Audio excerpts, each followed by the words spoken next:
Crise hídrica preocupa especialistas e governo já sinaliza aumento da conta de energia elétrica. Junho Violeta, ações durante esse mês conscientizam para uma situação de alerta. Em 2020, os casos de violência contra os idosos cresceram 59%.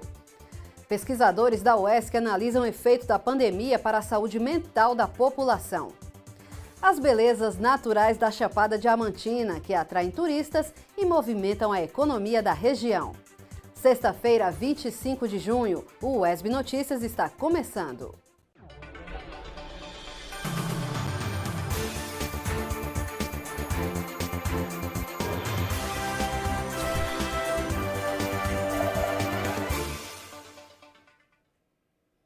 Olá, tudo bem? Seja bem-vindo. A crise hídrica no Brasil, considerada a pior em mais de 90 anos. Como a maior parte da energia elétrica no país é produzida nas hidrelétricas, as consequências das condições climáticas e a falta de planejamento do governo federal, quem deve pagar a conta é o brasileiro. Ainda esse ano, as bandeiras tarifárias terão reajustes que vão doer no bolso já tão sofridos dos brasileiros. A força das águas das bacias do Amazonas, Paraná e São Francisco, dentre outras, ajudam a produzir a energia consumida no país. As usinas hidrelétricas se destacam na matriz energética do Brasil, com a participação de 63,8%. Quando as condições climáticas favorecem, com chuva em abundância, a geração de energia nas usinas segue a todo vapor. Mas quando isso não acontece, um problema é criado. Essa dependência das usinas hidrelétricas faz com que a produção de energia esteja bastante dependente do regime pluviométrico, ou seja, nas temporadas em que não há chuva suficiente, né, na época esperada, o nível dos reservatórios ele diminui e, consequentemente, a produção hidrelétrica diminui.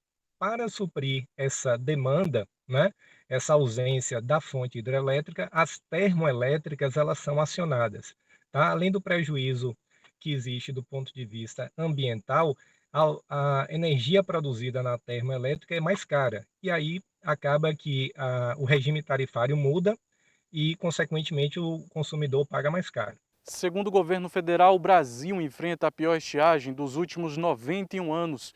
Com menos chuvas, o Ministério de Minas e Energia já prevê um aumento na conta de energia. Em 2022, esse impacto será de 5%, mas ainda neste ano, os consumidores deverão sentir o reajuste nas bandeiras tarifárias. Estima-se que somente na bandeira vermelha 2, o adicional deve superar os 60%, um aumento que deve doer no bolso do brasileiro. Então, a energia é um bem muito, muito complexo e que ele acaba entrando na produção de vários outros bens. Infelizmente, impacta negativamente no bolso dos consumidores, porque a gente percebe que os salários eles estão praticamente inalterados ao longo dos anos e a população que mais precisa acaba sendo muito prejudicada com esse aumento de energia anunciado com o governo aí para esse ano de 2021. E além disso, obviamente, nós temos que lembrar que os nossos reservatórios eles estão abaixo do que é necessário, então é possível que, infelizmente, nós tenhamos mais de um aumento esse ano de 2021. A água é a principal fonte de energia no Brasil. Além dela, a matriz elétrica no país é formada pela energia solar, eólica, termoelétrica, que tem um custo de produção mais elevado. Nesse contexto, as fontes renováveis de energia se destacam, mas há necessidade de uma maior diversificação. O Brasil, historicamente, ele tem uma das matrizes energéticas mais limpas, né, comparada a outros países. Isso é histórico, porque sempre, graças à disponibilidade de rios com potencial para gerar energia elétrica, essa forma de geração sempre foi utilizada. Então, o Brasil tem esse histórico favorável. Porém, ao mesmo tempo que isso é um benefício, causa uma dependência dessa fonte energética.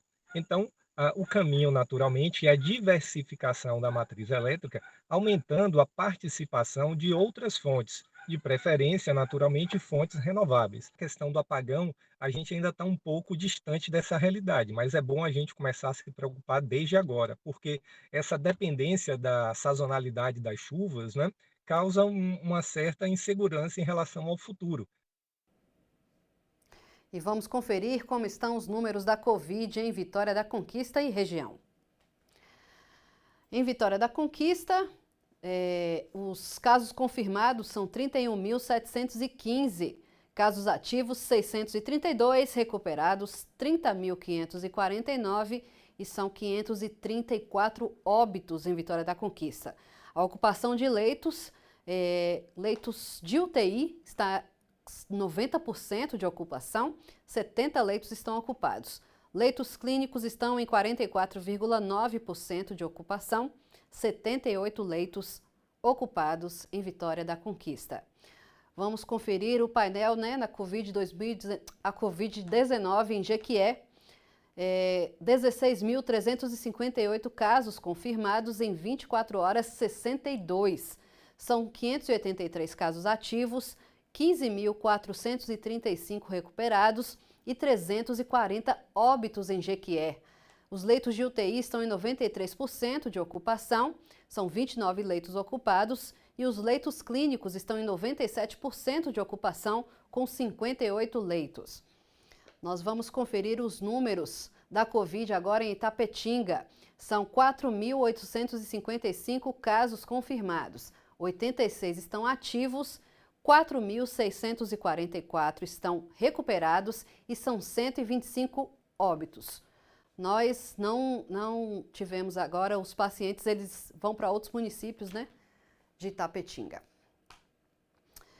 E agora a gente fala da ciência. Durante a pandemia, distanciamento social, lockdown, crise econômica, incerteza sobre o futuro e demora para a chegada da vacina passaram a fazer parte da nossa rotina. Pesquisadores da Universidade Estadual de Santa Cruz, no sul da Bahia, fazem uma análise sobre o quanto que esse turbilhão de coisas na cabeça pode afetar a nossa saúde como um todo. Confira. Nós entendemos que a pandemia ela mudou de forma drástica a nossa rotina, cerceou nossa liberdade, limitou nosso projeto, nossos movimentos, alterou a forma de nós nos relacionarmos com as pessoas, a forma de trabalhar, trouxe com ela uma série de ameaças, Ameaça de perda da saúde, ameaça de ser atingido, ameaça de morte, ameaça de desemprego, ameaça de separação, ameaça de solidão, ameaça de agravamento já de doenças, de transtornos, transtornos mentais que já se faziam presentes. O projeto Emoções da Flor da Pele, Aprendendo a Lidar com Elas, está ligado ao nosso grupo de trabalho, Hemofoco, Emoção e Informação, e foi implantado no auge da pandemia, em junho, e foi motivado pelos relatos dos funcionários, dos professores, dos alunos que estavam sem saber lidar, estavam com suas emoções à flor da pele, sem saber lidar com essas emoções. Daí o nome do projeto. O projeto é Terapias, como ele trabalha justamente da forma online, às vezes isso se torna um facilitador para quem está em casa, que não está com receio de sair, é uma forma de estar buscando ajuda, entendeu, nesses espaços. O projeto até então desenvolveu algumas terapias na área de apoio ao sono, de eneagrama, que possibilitou o autoconhecimento, apoio a pessoas em situações que foram afetadas diretamente pela Covid-19, ou pessoas que vivenciaram situações de luto. Eu também ofereceu alguns grupos de apoio a trabalhadores da saúde que estavam na linha de frente da Covid-19 na atenção primária à saúde, e também da assistência social, como também algumas outras modalidades, como bate-papo literário. Ele acabou sendo uma ação de promoção da saúde mental. Um dos sinais para a gente perceber que precisa ajuda é quando algum desses sentimentos começam a afetar o cotidiano, as atividades da vida do dia a dia, quando se perde o prazer pelas coisas que tinha prazer de se realizar, o desejo de se isolar é crescente. Então, nesses momentos, é muito importante a ajuda. Existem pessoas que já traziam alguns quadros de adoecimento, alguns quadros patológicos, e essas pessoas elas tenderam certamente a agravar esse quadro. Outras que não tinham um quadro de adoecimento e que apresentaram uma inclinação ao desenvolvimento de algumas dessas patologias que envolvem as emoções.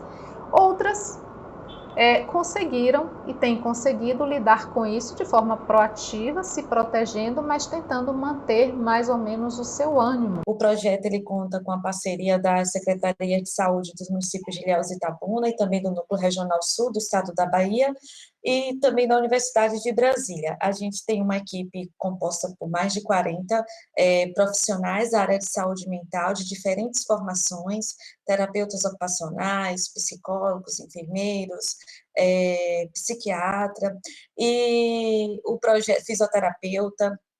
E o projeto atende a grupos específicos, como população indígena, adolescentes, universitários, trabalhadores da área da atenção básica, da área da saúde e assistência social, e também a população geral. Nesses encontros, o que buscamos é dialogar com pessoas que trabalham ou pesquisam sobre emoções e que podem, talvez, trazer uma luz para este momento no qual as emoções, como o título do nosso projeto diz, estão à flor da pele. Temos convidado psicólogos, alguns professores de línguas e filosofia, também psicoanalistas, nutricionistas, entre outros profissionais, e a ideia sempre é abordar as emoções. Procurar ajuda e aceitar ser ajudado nesses momentos em que se percebe sofrendo psiquicamente, ou então alguém, às vezes é alguém que vai perceber que o outro está nesse processo de sofrimento e, portanto, vai ofertar ajuda a esse outro, isso é algo saudável dentro de um processo de sofrimento. Então, assim, se pudermos ajudar, nos procure. Para quem tiver interesse, pode nos procurar através do site da UESC, através do site do próprio projeto E-Terapias, que é www.eterapias.uesc.br, e também do Instagram E-Terapias UESC. Nós estamos à disposição para ajudar, quer seja com o apoio que a gente tem para ofertar, ou quer seja como apoio também coadjuvante com aquelas pessoas que já estão fazendo ou irão iniciar um tratamento psiquiátrico. É hora de falar sobre o tempo. Vamos saber como fica a previsão do tempo para Vitória da Conquista e outras cidades da região sudoeste.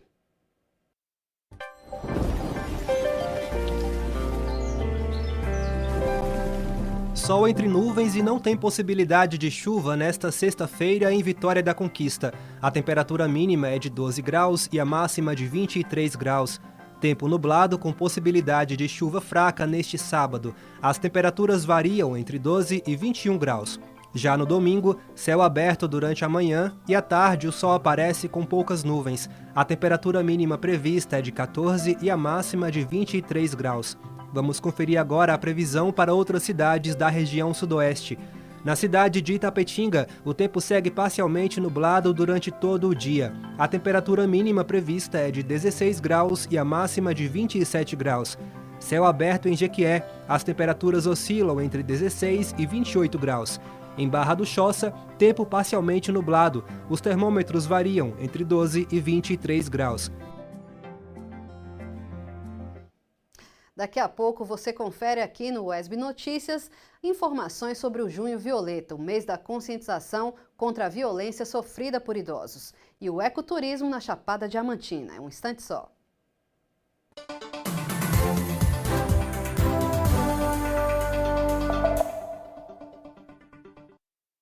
Giro Nordeste, um programa para discutir assuntos relevantes do seu dia a dia. A cada semana, um convidado de destaque nacional participa de uma entrevista ao vivo com jornalistas de emissoras públicas de TV e rádio do Nordeste. O nosso encontro é na próxima quinta-feira, 19h, na TVE. Nessa pandemia, a regra é só sair de casa para coisas fundamentais e doar sangue é uma delas. Por isso, a Imob está tomando todos os cuidados, com acesso às dependências controlado, poltronas de doação separadas e reforço na higienização. Agende sua doação através do site, e-mail, mas venha de máscara e sem acompanhante. A solidariedade não pode ficar isolada. Doe sangue. Governo do Estado.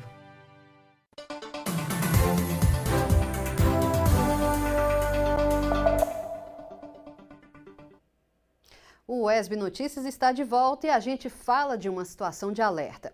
Em 2020, os casos de violência contra os idosos cresceram 59%. Junho Violeta é o mês dedicado à conscientização contra esse crime praticado com as pessoas que deveriam estar na melhor idade.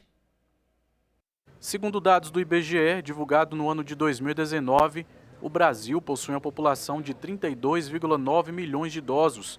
O Ministério da Saúde prevê que em 2030 o país terá a quinta maior população idosa do mundo. Com um contingente tão grande, pensar ações e políticas públicas que alcancem esse grupo é urgente no Brasil. Esse é o papel também do Junho Violeta, que tem o objetivo de sensibilizar a sociedade a respeito da violência contra o idoso. Somente no primeiro semestre deste ano, mais de 33,6 mil casos de violência de direitos foram registrados contra o idoso no país. Você vai encontrar pessoas que vão entrar em processos de ansiedade e depressão severos nessa fase da vida, justamente pela falta de cuidado daqueles que estão próximos. A violência que esses idosos vão sofrer, em sua maioria, costuma ser relacionada com a negligência, né? Negligência, abuso moral, abuso psicológico, então ameaça, xingamento. E como qualquer outro indivíduo que passa por esse processo, a gente vai ter uma série de aspectos cognitivos que vão estar relacionados com isso, principalmente com a baixa na saúde mental, né? Aspectos relacionados à depressão e ansiedade, principalmente. Em 2020, os casos de violência cresceram 59%. O isolamento social provocado pela pandemia e a realidade econômica das famílias podem ter contribuído para o agravamento dessa situação. A gente acha que a violência contra o idoso é realizada por pessoas externas, mas normalmente são pessoas que estão na família. A maior parte das agressões com os idosos vem com familiares, né, seja psicológica, ou ostracismo, ou algo do tipo. Então, se estão todos no mesmo ambiente em que estamos economicamente prejudicados, que estamos mais estressados, mais ansiosos, logicamente essa relação vai se tornar mais complicada e nessa relação mais complicada vai haver também mais casos de violência. Novamente, não sendo necessariamente violência física, a violência física é cerca de 30% dos registros de violência contra o idoso, mas cerca de 70% a 80% são violências psicológicas, né, são negligências, então isso vai aumentar um pouquinho mais. E às vezes as pessoas não lembram, né, não entendem, mas a violência psicológica pode ser o xingamento, pode ser o ostracizar o idoso, o ignorar as demandas do idoso. Então tudo isso pode estar relacionado com esse tipo de aumento de violência, devido, claro, como consequência das relações já estremecidas em um momento de pandemia. Para coibir ou diminuir o número de casos, nem o idoso nem a sociedade podem se calar. Portanto, é preciso denunciar. O Disque 100 recebe denúncias desse tipo. A ligação para o canal é gratuita e o nome é mantido no mais absoluto sigilo. Em Conquista, a Rede de Proteção Social também atua no combate desses crimes. O Ministério Público fortalece essa rede. A pessoa idosa, ela fica vulnerável, principalmente, em primeiro lugar, à sua própria família, e que são, infelizmente, os maiores algozes dessas pessoas hoje em dia.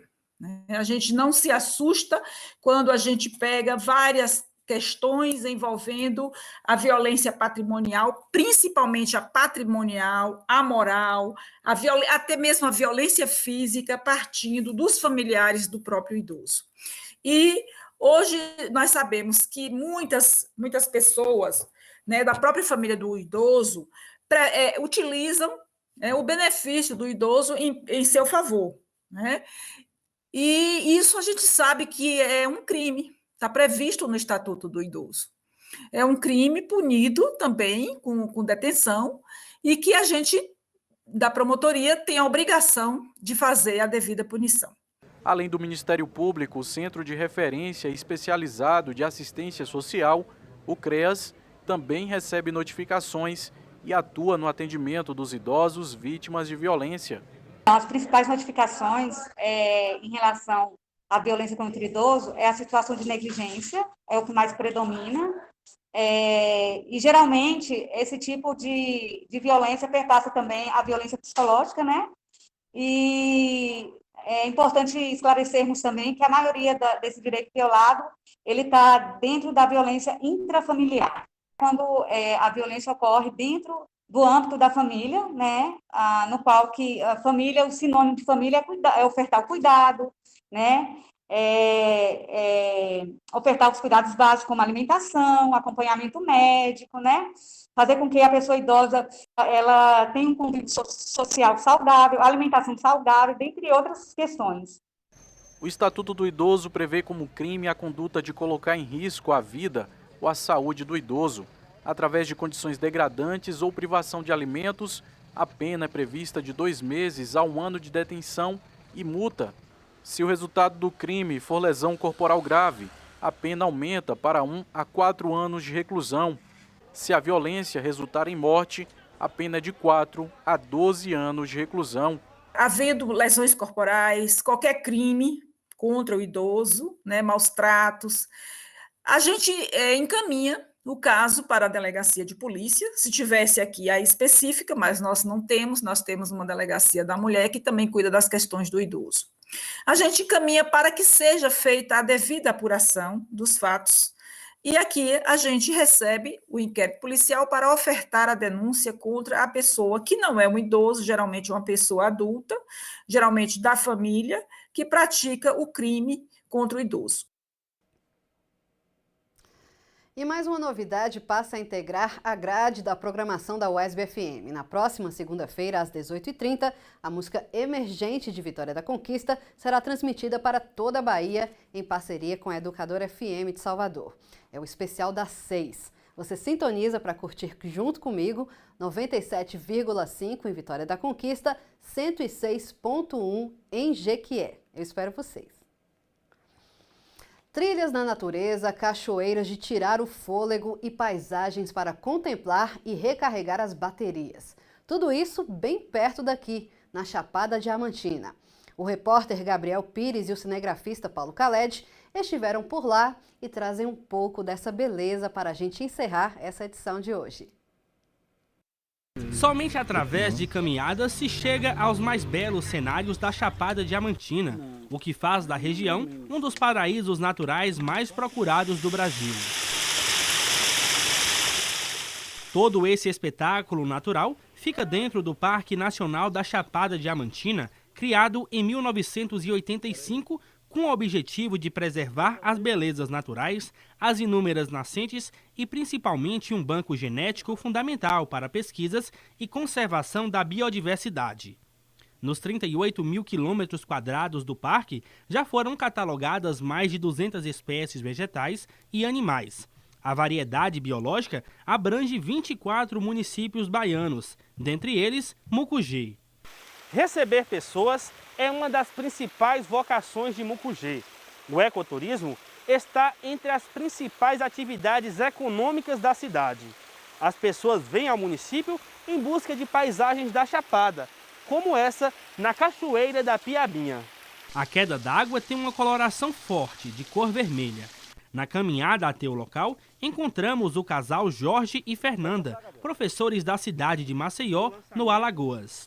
O momento é muito satisfatório, a gente vê a necessária preservação da cultura e da história nossa, né? É a primeira vez que a gente vem aqui à Bahia e vê como existe um empenho na preservação da memória, o cuidado que se deve ter com a nossa história. E a gente se encanta também com a paisagem natural, muito bonita a preservação da flora, da fauna, das águas de Mucugê. É muito bom para a gente ter vindo aqui. Grávidos do primeiro bebê já sabem onde vão passar as férias com a criança. Já vejo as crianças, já imagino trazendo ele aqui para conhecer. Isso aqui é maravilhoso, né? É lindo, adorei conhecer a cidade de Mucugê, a história. A gente está visitando os museus. Onde tiver história assim, para a gente conhecer mais sobre o local, a gente está visitando. O parque ainda tem marcas das queimadas dos últimos anos, mas a natureza já se regenera. Quem passa por aqui pode conhecer o projeto Sempre Viva, que preserva essa espécie de sempre-viva encontrada somente em Mucugê. A planta foi extraída de maneira predatória no passado. Com o fim do ciclo da exploração, a economia local voltou-se para o ecoturismo, um trabalho de apresentar o turismo sustentável e a natureza do local. Com essa questão da pandemia, diminuiu um pouco, principalmente a parte de turismo científico e pedagógico. O parque já veio recebendo bastante alunos, mas durante essa pandemia não veio mais. E a questão do turismo cultural e o ecoturismo, a gente continua recebendo visitantes.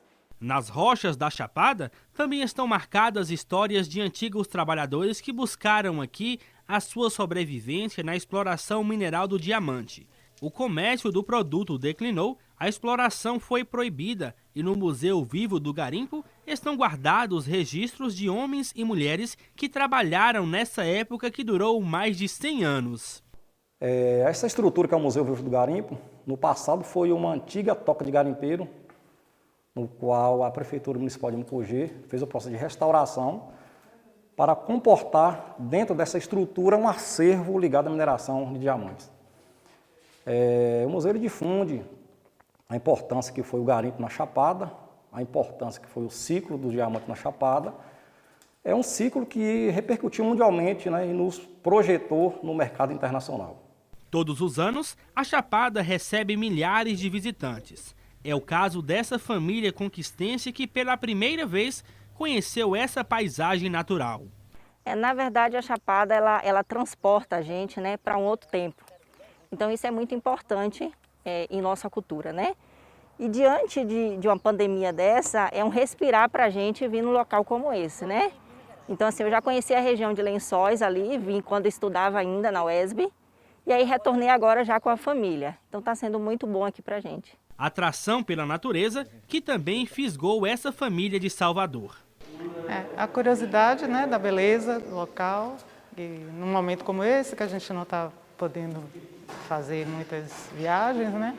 Então aqui é o local ideal para a gente sair de casa, ter um contato com a natureza, a paz. É basicamente isso.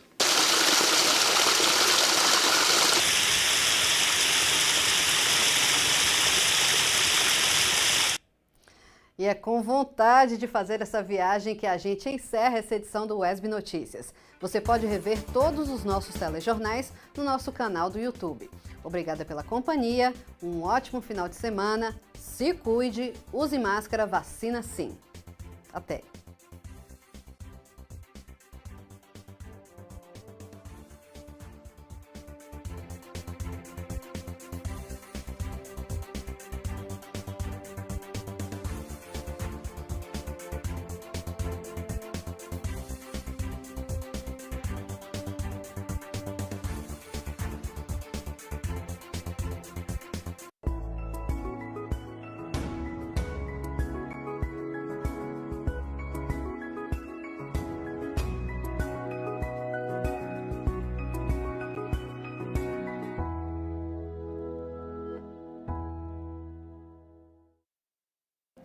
O uso de máscara é a maior prova de cuidado, pois ela pode reduzir consideravelmente o risco de contágio.